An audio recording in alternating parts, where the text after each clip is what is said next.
Hi అండి. మా పిల్లలు చదివే స్కూల్‌లో టాలెంట్ హంట్ అనే ఒక ఈవెంట్ జరిగిందనమాట. మా పెద్ద పాప 10థ్ క్లాస్ అయిపోతుంది. ఆల్మోస్ట్ ఎగ్జామ్స్‌కి రీచ్ అయిపోయింది. చిన్న పాప వచ్చేసి 5థ్ క్లాసు. ఈ చిన్న పిల్లలు కాబట్టి వీళ్ళకి ఏదో ఒక ఈవెంట్ జరుగుతూనే ఉంటుంది. రెగ్యులర్‌గా ఏదో ఒక ఈవెంట్ జరుగుతూనే ఉంటుంది. ఇక్కడైతే పిల్లల పర్ఫార్మెన్స్ గురించి మాట్లాడాలండి. మనం చదువుకునే రోజుల్లో స్టేజ్ ఫియర్ అంటే భయం, అంత భయం ఉండేది. కానీ ఈ పిల్లలైతే ఏమాత్రం స్టేజ్ ఫియర్ లేదు. ఎవరికిచ్చిన టాస్క్‌ని వాళ్ళు అద్భుతంగా పర్ఫార్మ్ చేస్తున్నారనమాట. స్టేజ్ మీద విత్ యాక్షన్‌తో పర్ఫార్మ్ చేస్తున్నారు. చాలా చాలా చాలా బాగా చెప్తున్నారనమాట. పిల్లల్ని చూస్తా అంటే లైవ్‌లో చూడాలి అసలు. అసలు మాటలు లేవని చెప్పాలి. ఇది చూడండి, ఈ పర్ఫార్మెన్స్ అయితే మంగ్లీ గారు పాడినారు. శివయ్య గురించి ఒక సాంగ్, దానికి పర్ఫామ్ చేస్తుంది. నెక్స్ట్ వీక్లో ఈ ఈవెంట్ జరిగిన ముందు కంటే నెక్స్ట్ వీక్లో మనకి ఇది వస్తుందన్నమాట, శివరాత్రి. సో దానికోసం ఈ డాన్స్ వేశారు. ఒళ్ళంతా గూస్ బంప్స్. వాళ్ళ పర్ఫార్మెన్స్ కానీ, వాళ్ళ కాస్ట్యూమ్ కానీ, వాళ్ళు అబ్బా అబ్బా అబ్బా మాటలు లేవని చెప్పాలి, అంత బాగా చేశారనమాట. రతన్ టాటా గురించి చెప్పారు. తిరుపతి యొక్క కొండ యొక్క విశిష్టత గురించి చెప్పారు. మనలో ఉన్న కాన్ఫిడెన్స్ని ఎలా బిల్డ్ చేసుకోవాలని చెప్పారు. అరిటాకులో భోజనం చేయడం వల్ల ఎంత హెల్త్ బెనిఫిట్స్ ఉన్నాయి దాని గురించి చెప్పారు. గోరింటాక్ గురించి కూడా చెప్పారనమాట. ప్రతి ఇయర్ ఆషాఢ మాసంలో పిల్లలకి, అందరికీ ఆడపిల్లలకి మెహందీ పెట్టిస్తారనమాట. సో దాని గురించి తెలుసు కాబట్టి అది కూడా ఒక టాస్క్ లాగా పెట్టి అక్కడ పిల్లల దగ్గర పర్ఫామ్ చేయించారనమాట. అది కూడా భలే చెప్పారు పిల్లలు. ఇది వచ్చేసి మేరా భారత్ మహాన్ అని ఒక సాంగ్కి పర్ఫామ్ చేస్తున్న పిల్లలంతా వైట్ కాస్ట్యూమ్తో చక్కగా పర్ఫామ్ చేశారు పిల్లలంతా. తర్వాత పొడుపు కథలు చిన్నప్పుడు ఎప్పుడో వింటాం మనము. మన రోజుల్లో అయితే అప్పుడు ఎక్కువ ఉండేవి పొడుపు కథలు. కానీ మళ్ళీ ఇది పొడుపు కథలు ఒక థీమ్ పెట్టారనమాట. పద్యాలు అనర్గళంగా పాడడము, దాన్ని మళ్ళీ ఎక్స్ప్లెయిన్ చేసి నీట్గా వాళ్ళు చెప్పారనమాట. ఈ అబ్బాయి చెప్తున్నది వచ్చేసి, ఈ మధ్య రీసెంట్గా మనకి నెల్లూరులో బర్డ్స్ ఫెస్టివల్ జరిగింది, పులికాట్ సరస్సు దగ్గర. సో దాని గురించి ఎక్స్ప్లెయిన్ చేశారనమాట.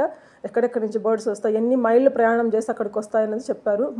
My mother is hero, my father is a hero అన్నట్టు వాళ్ళ పిల్లలకి ఎంత బాగా చెప్తున్నారు. మై మదర్ ఈజ్ హీరో అని ఒక అమ్మాయి పర్ఫామ్ చేస్తున్న, అందరూ ఎమోషనల్ అయిపోయారు. వాళ్ళ పేరెంట్ సింగిల్ పేరెంట్ అంట. ఒక సింగిల్ పేరెంట్గా ఉండి ఒక అమ్మాయిని పెంచి పెద్ద చేయడం అంటే అంత ఆషామాషి కాదు ప్రజెంట్ సొసైటీలో. ఆ అమ్మాయి చెప్తుంటే అందరూ ఏడ్ చేశారు, ఇంక అందరూ ఫుల్ ఎమోషనల్ అయిపోయారు. ఇది ఒక సాంగ్ అనమాట. సాంగ్ పిల్లలంతా చక్కగా పర్ఫామ్ చేస్తున్నారు. పర్ఫార్మెన్స్ అయిపోయిన తర్వాత ఒక పర్ఫార్మెన్స్ ఉంటుంది, దాని తర్వాత పద్యాలు పాటలు ఇట్లాంటివంతా ఉంటుందన్నమాట. ఎంటర్టైన్మెంట్ కానీ, పిల్లలు చదువుకునే విధానం కానీ, అన్నిటిలో ఒక మెసేజ్ ఓరియంటెడ్ కానీ అన్నీ పర్ఫామ్ చేశారు. ఈ స్కూల్ గురించి చెప్పాలంటే, మా పిల్లలు ఇద్దరు చిన్నప్పటి నుంచి ఎల్కేజీ గురించి ఇక్కడే చదివారనమాట. చాలా చాలా చాలా బాగా ఉంటుంది. కేరింగ్ ఎక్కువ ఉంటుంది. హ్యాండ్ రైటింగ్ కానీ, కేరింగ్ కానీ, స్టడీస్ పరంగా కానీ, కాన్ఫిడెన్స్ బిల్డ్ చేసే విధానం కానీ అన్నీ బాగుంటాయి. చదువు ఒక్కటే ప్రపంచం కాదు, ప్రతిదీ వాళ్ళు తెలుసుకోవాలనే ఉద్దేశంతో అన్నీ చెప్తారు. పిల్లల్ని ఎక్కడా డిమోటివేట్ చేయడు. ఎప్పుడు నీకు ఇన్నేనా వచ్చేది, నువ్వు ఇంతేలే అన్నట్టు ఎక్కడ ఎవరిని డిమోటివేట్ చేయడం, అందరినీ ఎంకరేజ్ చేస్తారు. అందరూ ఒక మంచి పొజిషన్కి పోవాలన్నట్టు ఉంటారు. ఇది వచ్చేసి ఒక స్కిట్ అనమాట. పిల్లల్ని ఇప్పుడున్న సొసైటీలో చదువు ఒక్కటే ప్రపంచం కాదు, నువ్వు తెలుసుకోవాల్సినవి నువ్వు ఆడుతూ పాడుతూ చదువుకోలే తప్ప ప్రపంచమే చదువు అయిపోకూడదు, పుస్తకాలు పురుగు అవ్వకూడదు అన్నట్టు ఒక మెసేజ్ ఓరియంటెడ్ స్కిట్ చేశారనమాట. ఇది పిల్లలు అయితే చాలా బాగా పర్ఫామ్ చేశారు. ఇది గురు బ్రహ్మ గురు విష్ణు అనేసి ఒక సాంగ్కి పర్ఫామ్ చేస్తారు. పిల్లలంతా గురువుల గురించి ఒక సాంగ్కి అయితే పర్ఫామ్ చేస్తారు. అదే చెప్పాను కదా, మెసేజ్ ఓరియంటెడ్ చేశారు. ఇక్కడ వచ్చేసి గోపాల సాంగ్కి పర్ఫామ్ చేస్తున్నారనమాట. చెప్పాను కదా, ఒకటికి మించి ఒకటి ఉన్నాయన్నమాట. అక్కడ చేసిన ప్రతిదీ ఒకటికి మించి ఒకటి, డాన్స్ కానీ, ఇండివిజువల్ పర్ఫార్మెన్సెస్ కానీ ఎక్కడ ఎవ్వరూ తగ్గట్లేదు, అంత బాగా చేశారనమాట. తర్వాత డైట్ షీట్ అంటే మెయిన్ ఈ స్కూల్లో, అన్ని స్కూల్స్లో ఉందో లేదో నాకు తెలియదు, ఇక్కడైతే మాత్రం డైట్ షీట్ ఖచ్చితంగా ఫాలో అవ్వాలి. లంచ్కి ఇచ్చింది లంచ్కి ఫాలో అవ్వాలి, స్నాక్స్కి ఇచ్చింది స్నాక్స్కి ఫాలో అవ్వాలి. పిల్లలు ఇప్పుడున్న ప్రజెంట్ సిచ్యువేషన్లో అన్ని వెజిటేబుల్స్ అన్నీ తినట్లేదు. సో ఇట్లా ఇవ్వడం వల్ల ఖచ్చితంగా ఫాలో అవ్వాలి. అయితే వాళ్ళకు మంత్ ఎండింగ్లో గిఫ్ట్ కూడా ఉంటుంది. ఆ గిఫ్ట్ కోసం పోటాపోటీగా పిల్లలు అయితే కనుక ఏ రోజు ఆ రోజు ఖచ్చితంగా తింటున్నారు, చేస్తున్నారంట.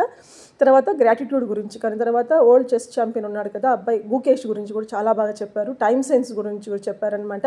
ఇక్కడ టైం సైన్స్ గురించి మాట్లాడాలి. యాక్చువల్గా మనకు 9కి ఈవెంట్ అయితే 10:30కి కూడా ఎవరు రాలేదు. మేమైతే 8:30కే వెళ్ళాము. సో అప్పటికప్పుడు మేడం వాళ్ళు టైం పంక్చువాలిటీ తెలియాలన్న ఉద్దేశంతో ఫంక్షన్ అంతా అయిపోయిన తర్వాత మాకు గిఫ్ట్ కూడా ప్రజెంట్ చేశారు. ముగ్గురం వచ్చాం మేము 8:30కి. సో వాళ్ళ కిడ్స్కి వాళ్ళ పేరెంట్స్కి ఇచ్చారనమాట. అదైతే బాగా నచ్చింది. ఇది వచ్చేసి కరాటే. ఇప్పుడున్న సిచ్యువేషన్స్లో ఆడపిల్లలు సెల్ఫ్ డిఫెన్స్ కోసం కరాటీ కూడా ఇంపార్టెంట్ అన్న ఉద్దేశంతో ఇది కూడా ఇంట్రడ్యూస్ చేశారు. పిల్లలంతా చక్కగా పర్ఫామ్ చేశారు. అక్కడ గ్రీన్ డ్రెస్లో ఉన్న అమ్మాయి మా పాప అనమాట. సో కాలేజ్కి వెళ్ళినప్పుడు ఎవరైనా మిస్బిహేవ్ చేస్తే వాళ్ళు ఎలా కాపాడుకోవాలనే ఉద్దేశంతో ఒక స్కిట్ లాగా పర్ఫామ్ చేశారు. చాలా బాగా చేశారు. పిల్లలందరూ చక్కగా పర్ఫామ్ చేశారు. స్కూల్లో ఉన్న స్టాఫ్ అంతా లేడీస్ కాబట్టి పిల్లల్ని చాలా కేరింగ్గా చూస్తారు. అదైతే నాకు బాగా నచ్చుతుందిలేండి. చిన్నప్పటి నుంచి మా పిల్లలు ఇద్దరు అక్కడే కాబట్టి నాకు అది బాగా నచ్చుతుంది. కేరింగ్ కానీ, మనకి ఏదైనా సమస్య ఉందంటే వెంటనే సాల్వ్ చేస్తారు ఇమ్మీడియట్గా ఆన్ ది స్పాట్. సో అది నచ్చుతుంది. పిల్లల్ని కేరింగ్ చేసే విధానము, ఈ డైట్ షీటు, హ్యాండ్ రైటింగు, ప్రతిదీ చూసుకుంటారు, దగ్గరుండి చూసుకుంటారనమాట. అదొకటి నచ్చుతుంది. అందుకే మా పిల్లల్ని ఇద్దరిని స్కూల్ మార్చకుండా ఇక్కడే పెట్టేసాం మేము. చాలామంది అంటారు ఎందుకు మార్చలేదు, కంటిన్యూగా ఒకే స్కూల్ ఎందుకు, చదువు బాగున్నప్పుడు ఎందుకండి అస్తమానం మార్చడము అన్నట్టు ఉంటారనమాట మా హస్బెండ్. చెప్పాను కదా, కాలేజ్ పిల్లలు ఎవరైనా మిస్బిహేవ్ చేస్తే ఎలా వాళ్ళని వాళ్ళు సెల్ఫ్ డిఫెన్స్ చేసుకోవాలని, అది స్కిట్ చేస్తున్నారనమాట. ఎవరైనా నా ఛానల్ ఫస్ట్ టైం చూస్తా అంటే సబ్స్క్రైబ్ చేసుకోండి. Thank you friends, thank you so much. ఇలాంటి వీడియోస్ ఇంకా ఎన్నో మీకు పోస్ట్ చేస్తూ ఉంటాను. నా ఛానల్ని సబ్స్క్రైబ్ చేసుకోండి. ఇక్కడ పిల్లలంతా మళ్ళీ ఒక టీమ్గా ఫామ్ అయిపోయి మళ్ళీ ఒకటి ఆయన ఎలా చెప్తున్నారో దానికి ఒక టెక్నికల్ వర్డ్స్ ఏదో ఉన్నట్టున్నాయి, దానికి తగినట్టు వాళ్ళు పర్ఫామ్ చేస్తున్నారనమాట. చూడండి పిల్లలు ఎంత బాగా, ఇదంతా గ్రూపు. ఆ రోజు కరాటీలో పర్ఫామ్ చేసిన పిల్లలంతా గ్రూప్ అనమాట. గ్రీన్ డ్రెస్ అమ్మాయి మా చిన్న పాప, ఆ పాప అయితే అన్నిటిలో పార్టిసిపేట్ చేసింది. అందరి పిల్లలు అన్నిటిలో పార్టిసిపేట్ చేశారు. సో చెప్పాను కదా, మేము అర్లీగా వచ్చామనేసి మాకు ఇట్లా గిఫ్ట్ అప్పటికప్పుడు వాటర్ బాటిల్ ఏదో ఇచ్చారు. Thank you friends, thank you so much. Subscribe to my channel.